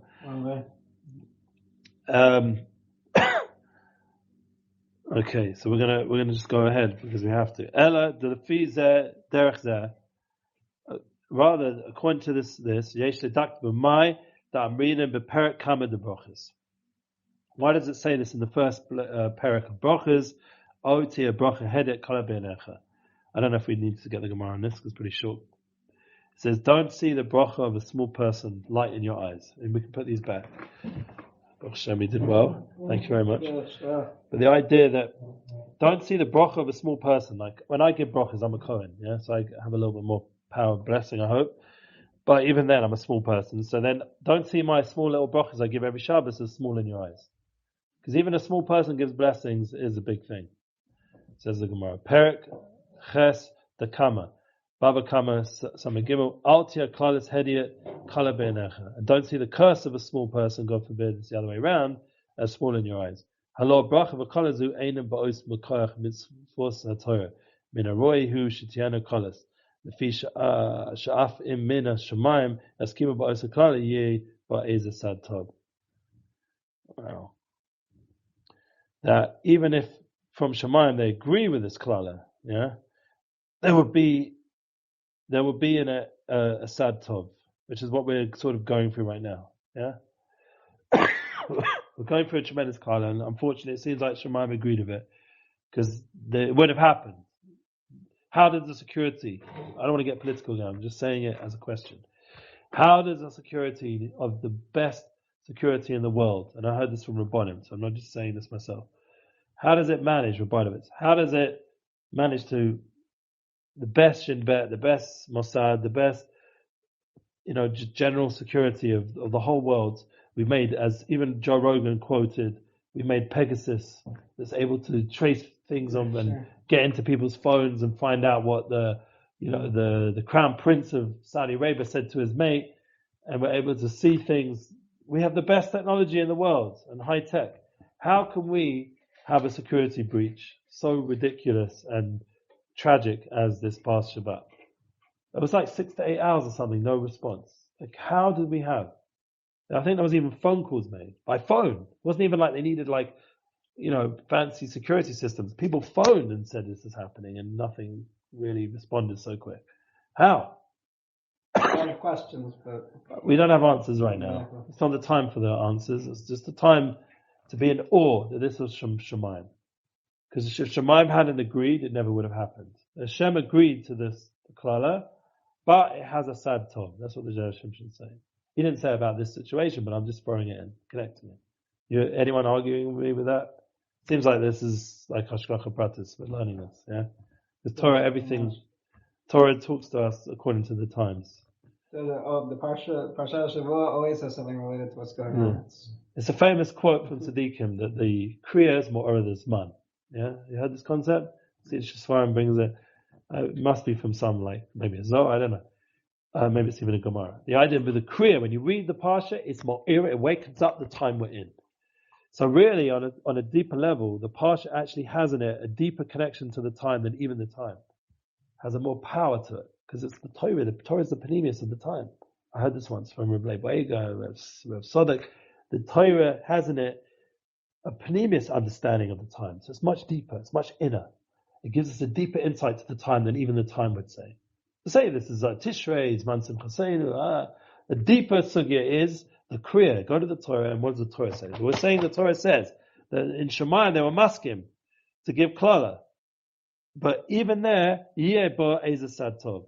Od im zeh ish mekabo osa bracha hu ish sadik, sheshoma mitzvahs, v'holech b'derech emes, v'meila bracha bo alav, v'ein lo sorach bracha shel osa hediot. And I told a story before you all came, before we started the shir, to someone. I went to a sadik, I had problems with panasa, and I literally had almost nothing. He said to me, well, what do you have? Do you have enough food and drink? I said, I have bread and water and milk. He said, maybe a bit of nosh for the kids. He said, Baruch Hashem, you have something. I was like, no, I've got moving house. I got things to pay. I don't pay just for bread and water. And who says that's going to last? He said, you have that now? I'll give you a bracha. So you have something, you have bracha, you have more. The next day I went to Koach. I was in the Koach days. I was like, I've got a bracha, but I got no money. I wanted him to give me some advice, not just give me a blessing. It was a tzaddik, a proper, real tzaddik. He's shomim mitzvahs. And the bracha came upon me. What happened that day? Someone turns up with an envelope, $2,500, hands it to my wife. We were able to pay for the move, la la la. Oh. And the guy didn't know nothing about our story. He just decided he wanted to give a family mice, so he decided to choose us. Shalom Yisrael. No, it wasn't like I went around crying to anyone. And this was, I had the bracha, that's what I had. From a tzaddik. And it was Makai, the bracha came upon me. Ain't talking the bracha, I said. I don't live like that anymore. I try do a shtadlis, have a job, I try to be more normal like other people. But it was good times in those days when I lived off miracles. And I did. And I survived for years. Wow. And I bought houses and I this and I that. And I didn't have a normal, derech hateva way of doing it. It was just miracles. Is it what you were saying, he asked you what you have and he gave you a bracha on what you have and then you got more? It reminds me of was it with the Eliyahu and Navi or with Elisha? Like with the woman where she had to take the kli. Right, yeah, exactly. Yeah, you have to have the vessel. Yeah, and then you bring it and pour a little olive oil. As long as you have something. As long as you have to have something. Yeah. And generally in our generation, the Nesoin is Ba'ashiris. It says in the Svarim, so he can bring down. We're the Eretz Ashur. We're not the Eretz of the Aniyim. We're the Eretz Ashur. What's Ashur? Ashur is a Shiris. We have a Shiris. Our Nesoin is of a Shiris, of wealth. There's tremendous amount of abundance. Never before. You even take an Ani, he's a rich man compared to the kings of old. He has a shower, he has a bathroom, these people have to go out to the toilet outside somewhere. They didn't have hot water coming through their taps, yeah? They have electricity, never thought about it. Warming up their house, a mazgan, what are you talking about? Fridge, they have all this stuff. Washing machine, all these paladika things. And that's an Ani of our generation. They have Bisley, they don't have Bisley. Yeah? We're thinking Bisley here. Funny enough. I've met people who literally lived off Shabbos on Bisley and Bamba. Never. And come organizations give them chicken, bread. There are people even in this generation, but then there's an organization going to give them proper food. Because there's such a shiris. Thank you, Hashem. So what's our challenge? Our test is in the sign of our shiris. But where are we weak? Someone said it to me today on the shul he's collecting. I said, he asked me for money. I said, I'm an ani right now. Yeah. He said, the only thing ani I see you as is an ani badas. He says you're ani badat with knowledge. Your Nasayan is not money. He says, what's Hashiris? Torah, mitzvahs, ruchnis. He says, he looks like you have a lot of that. He said, I don't see you as an ani, so I ended up giving him some money. Yeah, it was a good boy, so I paid again some money. Someone told me a good boy, I'm not going to give it. Doesn't get angry or runs away. He tells me a good boy, I'll give him some money. Yeah, right. The guy from Vermont. Yeah, one of those guys. Yeah. So I gave him some money. Anyway, the point was because anias badas, being poor with knowledge, that's the true anias. The true poverty is not to have knowledge, not the money in your bank. So we have an ashiris badas, we have knowledge, we learn Torah, then everything's good. We get a broch from a tzaddik. It's Mamela going to come upon us, and this is not. He doesn't need the brocha of this smaller guy. Who are din ima hedi at the kalu, and if comes along the small guy and he curses him, God forbid, eina mina roi litchal alav klala. He's not able to come upon him this klala. Shahari Kusev, Shaman Afshos Chasidah Miyad Risham Yatsilan. We say this every Shabbos. Excuse me, I'm coughing, but what can you do? It's been a stressful time. Shaman, Hashem guards the souls, Chasidav, his righteous ones, from the hand of the Rishayim, and he saves them. We say this every Shabbos in the Kabbalah Shabbos. Yeah, we say it together in Shir David. I don't know if they sing this part, they probably do.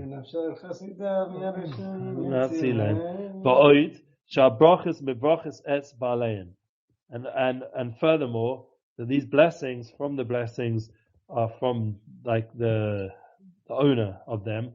And in a place of bracha, the klala is distance. Your klala is distance. So when you're in a place of bracha, that's why one of the reasons you should distance yourself from a person who's shekadik, because he's going to have klala. These people of falsehood are going to have klala. They're going to have curse. If anything, you're not getting translate. If we translate, very important to translate everything. Yeah, I think the beginning of that Shomen Ashok Chasidav, or Shlomo was talking about well, they Hashem Sinu Raz right before that, right? Right, yeah. And then he was definitely talking about that, like we're over Hashem and they're the Ra, the evil, or like we have to hate that evil. We have to actually hate it. To come against that evil. Yeah. And it's hard for people because in the PC world, his thought was, or in a PC politically correct world. Politically correct. So I said today in front of all these business people, I remember telling you I was on that Zoom chat. One of the guys friends with Bill Gates, that kind of level people, yeah. And he like huge, people in the business, and one of the guys head of the American Veterans Society, like a big dude. Oh, wow. Yeah. And I'm sitting with them on Zoom, driving through the whatever they call it, Judah Samaritan Hills, saying I'm right now in a tunnel where they just shot at people yesterday, and trying to give them a bit of like context.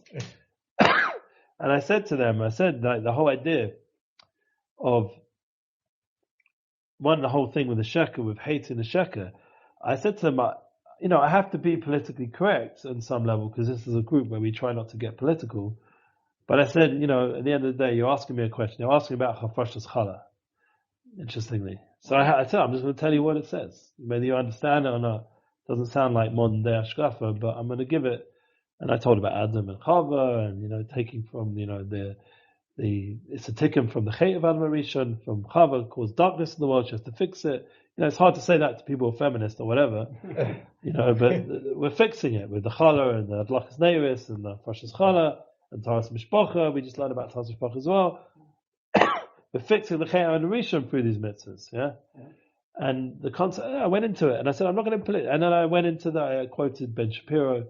I said, there's no moral equivalence. You can't make any moral equivalence. I have to say it. I said, even though he's a bit sharp, but I'm going to say it. And I said it. And I said, in the name of Ben Shapiro, I said, there's no moral equivalence.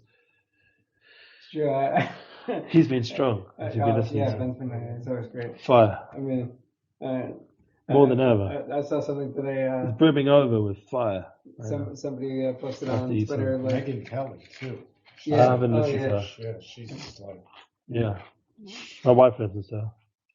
Somebody posted something. Yes, Israel has a right to respond, but it should be like consider like I don't remember the terminology they used, but like whoever says some sort of terminology like it should be like somehow limited or like proportionate, maybe proportionate. Yeah, well, that whole surgical. Yeah, proportionate might have been the word they used.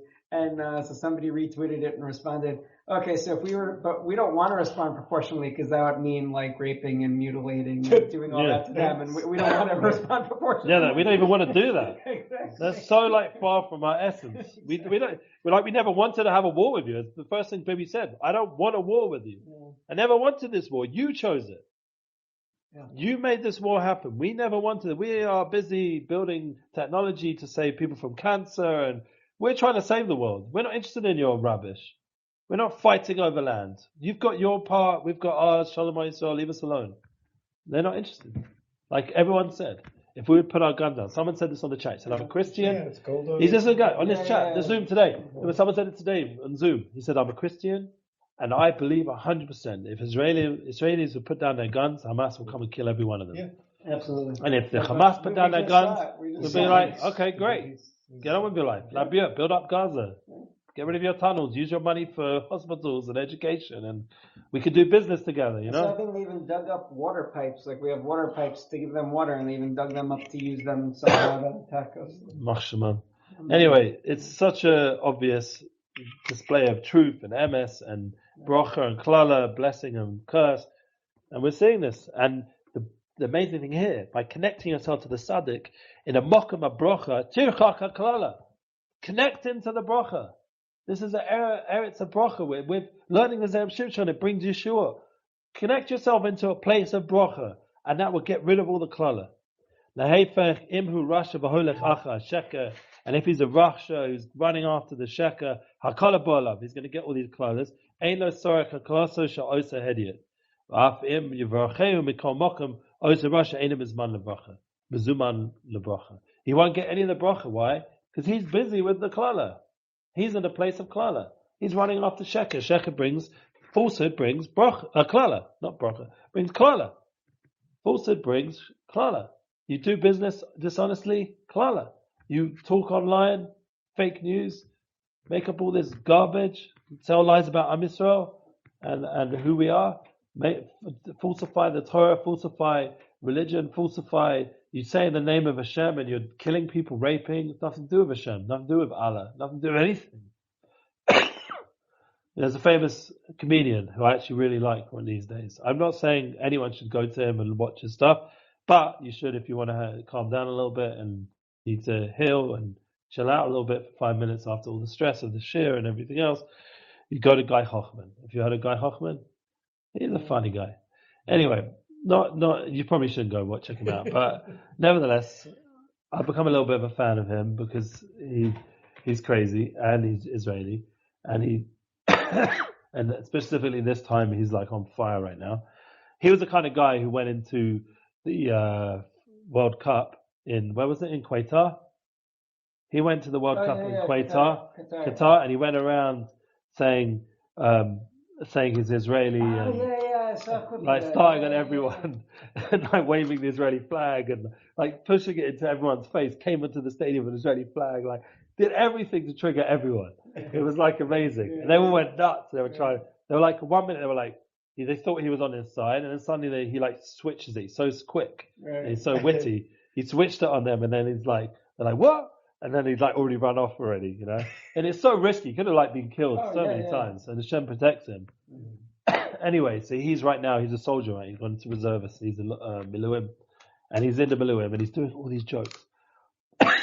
And he says like such funny things, and he's really clear about how they're sheker and they're klala, and we're emes and we're bracha. And because he's in the world of humor, like the world of comedy, you can sort of get away with saying things not PC. Yeah. Sure.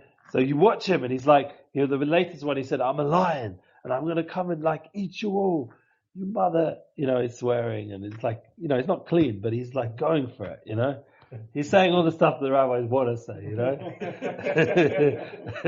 but never would say, because it's not right. But anyway, the people that are busy with the opposite, the shakranim, we'll say her name, Rashid Tlaib, Machshamam. She won't come out against Hamas. In fact, she's probably pro-Hamas. Now, which means she's pro-evil. She's basically an evil lady, yeah? She's got a Palestinian flag over there. And the truth is, one of the best tweets or things I saw was that's truth, is that Hamas, if you love Hamas, you hate Palestinians. That's a true comment. Figure it out. Why? Because they're the biggest tyrants and torture to the Palestinian people. True. You have to get rid of Hamas completely, wipe them out. Which is what we're trying to do, Bez Hashem. There should be much slave doing it. V'yesh lamash af mishuhu sadik, and even if he's a sadik, lepamim efsher niksho ba'ezachei. But you see, with the Palestinian people, they won't get rid of Hamas. So then what's the problem? Then they're in the place of a Russia. And then what happens? Even if, say, the Tzaddikim like Kleist will come to them and say, we'll make peace. Let's work it out again and again and again. And you have a Jad Kushner, you have this guy or that guy. We're trying to make peace with you dudes. We're trying to work it out, make your life better. And what do? We're trying to give them bracha. They won't get rid of Hamas. So since they're with the Russia and with the Klala, they can't ever makabel bracha. So it just keeps getting worse for them. They have to get rid of this Hamas. They'll finish. They'd be on our side and help us get rid of these Rishayim. Even the quote, like president of the Palestinian Authority is a Holocaust denier. We have to get rid of him also. Yeah, exactly. Because he's never been elected in 20-something years or whatever it is. Exactly, yeah. So no one really wants him in power. He's a 4-year term that expired 16 years ago. He's a dictator. Yeah, so they should also get rid of him as well. Nations were condemning his speech in the UN. They should get rid of him also. Exactly. Now let's go back to the Tzaddik. Me who is a Tzaddik. The Pamim Esha Niksho Ba'ezachei. Say there's a Tzaddik, yeah? We have a Tzaddik. And he does a sin, Chas Shalom. Osachei, Menoy Memenu Ba'osashah, Atova Bracha. And in that time, he does the sin and it pushes away at that time the opportunity of good and blessing. Ein Chavush Mate Atzmo Beis Asurim. That someone who's in prison can't free himself. It's a very important cloud. We know it from Masechtas Brochas. Yeah, it's a bracha. It's a Gemara Brochas Daf Hey Amid Beis, that someone who's in prison is not able to free themselves. He's stuck in prison. Can't get out. You need help. You need someone help you to get out. You're stuck in. You like people with addiction. They can't get themselves out. They need a sponsor. They need a rehab. They need all kinds of things to help them get out of this place of chavush, of imprisonment. Yeah, we're gonna have to stop soon because it's getting late. I realize how late it is. 11:30. Wow. And because of this, they're forced that they need help from another person. Zera Hediot Messiah, and comes this Hediot to help him. Comes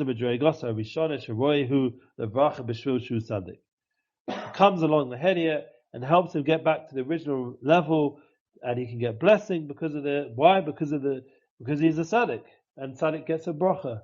Tzaddik, as we learned the pasuk before, the tzaddikim are with the bracha. It's the shaman of shosh chasidim yad b'sharim yatzilem. We're with the chasidav. We're with the kindness and the bracha and the blessings.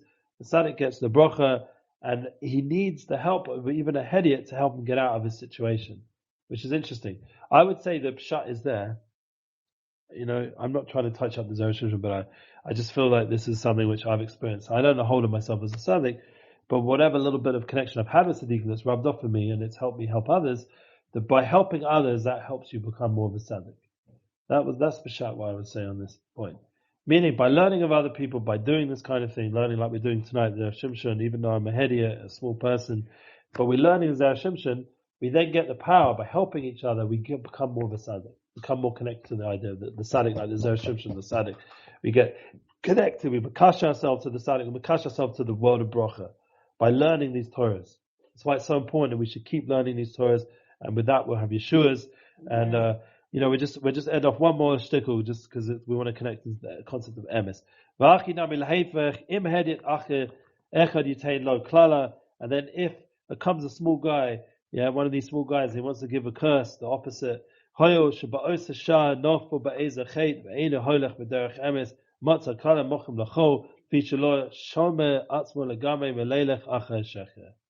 so you see the other way around, that if a person is not going in the right way, and he's trying to give a klala to someone, and that person already fell into sin, and he's not going in the path of truth, and he's found himself in this space, emptiness, something like that.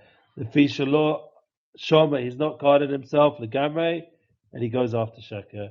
In who says the Zera Shimshon shasadik nofa ba'ezah chait, the tzaddik, he falls into a sin. Elyon is not able to bring out this good and blessing from the higher realms, from this higher level Otze Elyon. We talk about this kind of things in Rosh Hashanah davening and the Yom Kippur davening. This Otze Elyon, this treasure trove above.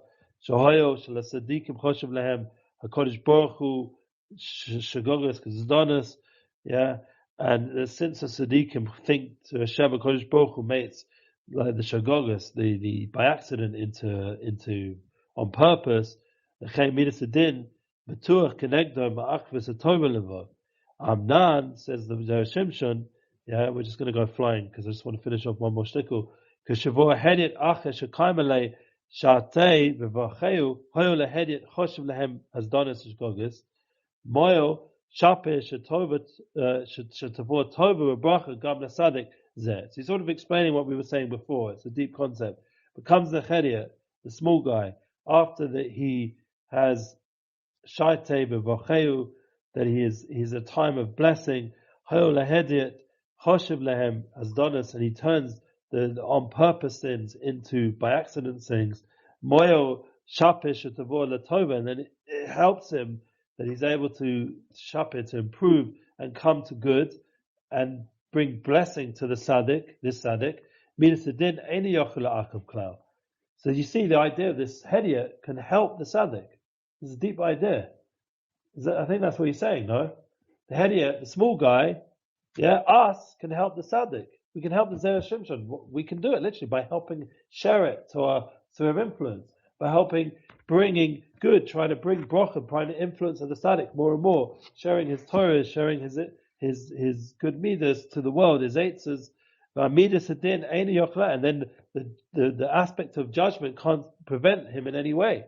Shari ksiv v'vacha v'varchecha, and it says in the Bereshit later on by I think this is a pasuk to do with Lech Lecha by Avram Avinu, that the blessed shall bless you right at the beginning of Lech Lecha, the first Aliyah. Hashem will bless you, and from that blessing, and this small guy, he's able to bring out this and give to this bracha to the tzaddik, and he's able to draw down to also upon him good and blessing. So now the small guy becomes blessed and good.